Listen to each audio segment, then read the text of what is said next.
Okay, we're continuing with the quotes from this book, Holy Grail of Wisdom, quotes by me, Pete Rogers. We're going in alphabetical order. This is Christopher Dawson. We're going to do Dawson, then we're going to do Bono. Okay, so Dawson says basically, it is the Western Christian tradition that is the most fundamental element of Western culture. It lies at the base not only of Western religion, but also of Western morals and of Western social idealism. It is the religious impulse which unifies a society and a culture. A society which loses its religion will lose its culture. That's an important point. Look at America. As it moves away from Christian ethics and Christian religion, it's becoming a third world crap hole. Okay, continuing with Christopher Dawson. Every society rests in the last resort on the recognition of common principles and common ideals.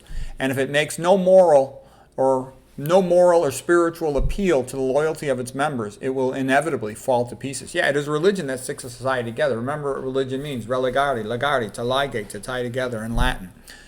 The modern dilemma is essentially a spiritual one, and every one of its main aspects, moral, political, scientific, brings us back to the need of a religious solution. It is a Christian culture that has created Western man and the Western way of life. Christian doctrine gives a new value to human nature, to human history, and to human life, which is not found in the other great Oriental religions.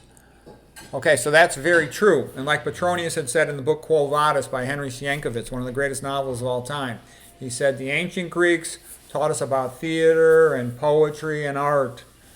The Romans taught us about power. And it is the Christians who taught us about love. Love on a large scale, the idea of forgiveness and kindness and all that. And that made the world a much better place. Okay, the last quote of Christopher Dawson. The man who is fond of books is usually a man of lofty thought and of elevated opinion. So there's a lot of people actually who have a high academic IQ, verbal IQ, and they study, they get good grades, and then they get a job and they make money. And that's all good, but that doesn't mean they're really cultured.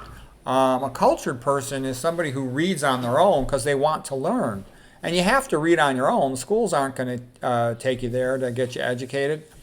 And so it has to come from within. And parents are good at instilling that in their children, and that's a valuable thing. But, culture has to be taught. It's not genetically transmitted.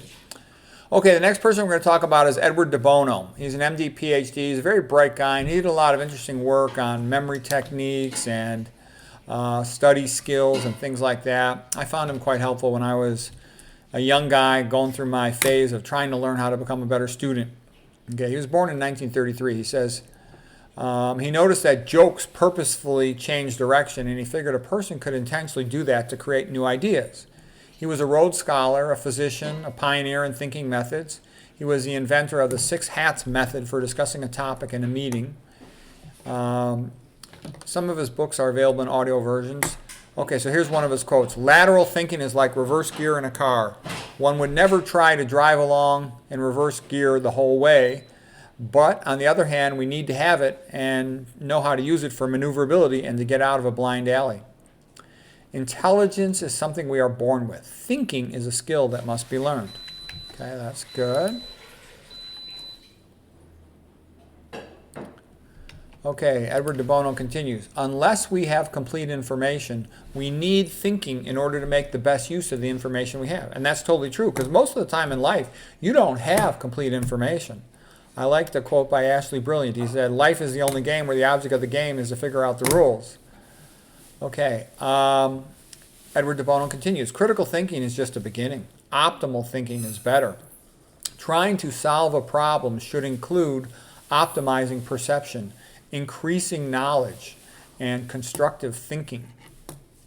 Most mistakes in thinking are mistakes in perception, not in logic. And that's a great point. That quote kind of changed my life, because I had a lot of things as a young guy I was frustrated about and confused about, and I couldn't understand them. I'm like, how could I be so smart in school, but I screw up things in my personal life? I don't understand a girl I'm dating, or I don't understand some other social thing quite often. And like I said, too, when I was a young guy, I'd go to my dad for advice. But I learned, I should go to my mother for advice. My mom had a lot more common sense about people and understanding people than my dad did, even though he was a psychiatrist. So once I saw this, I realized my problem was I wasn't perceiving the situation correctly. My fundamental assumptions were wrong. And I like the Ayn Rand quote. Ayn Rand said, if you think there is a contradiction or a paradox, recheck your premises. There are no contradictions. Your premises are wrong. And that was really valuable. There's also like the Carlyle quote. Carlyle said, there's always a good reason for something, and then there's the real reason. So what happens is somebody's trying to get you to do something or believe something, and they tell you something that sounds reasonable, sounds plausible, okay, but in reality, they're messing with you, okay? They're trying to trick you into something bad. Like somebody will tell you, oh, soy is a good food, but in reality, they're trying to sterilize you, okay? That's the kind of thinking that prevents you from getting screwed over. Okay, so ask yourself, how can I reframe this? Okay, let's continue with Edward de Bono quotes. Let's see. Edward de Bono. Humor is the best anti-despair device. Yep. Sometimes a situation, this is Edward de Bono, sometimes a situation is only a problem because it is looked at in a certain way. When you look at it in a different way, the right course of action is so obvious that not another word needs to be said, and the problem ceases to exist. I also call it a Gestalt switch. Okay, and he makes fun of Socrates, Plato, and Aristotle. Here's what he says. He says, 2,400 years ago, the Greek gang of three, Socrates, Plato, and Aristotle, started to think based on analysis, judgment, and knowledge. Okay, and church people who wanted to prove the heretics wrong as a result, they used that type of thinking, but they never spent much time focused on design and perceptual thinking. And he's right in that too to some extent, okay? And I also like Zen and the Art of Motorcycle Maintenance, what he said, what came first was our sense of quality, of excellence, arete. Edward de Bono continues, business is more interested in creative thinking than any other sector of society because for them it can mean increased business success. Okay, that's funny too, because what he's basically saying is people like doctors in medicine, they don't care about creative thinking. They got billing codes, they're making their money, just get lost, leave us alone. We know how to make money, get out of here. They don't want innovation, like I said.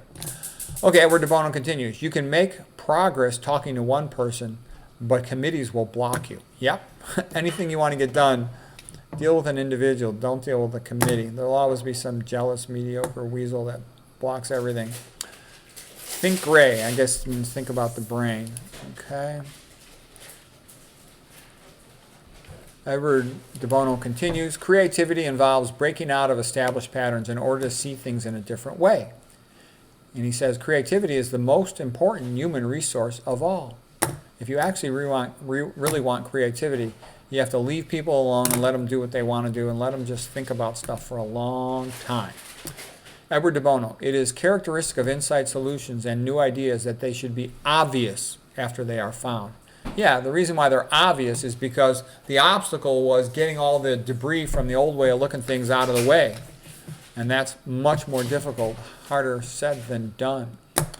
Okay, Edward de Bono. Many highly intelligent people are poor thinkers, and many persons of average intelligence are good thinkers. The power of a car is a different thing than how it is driven. Okay?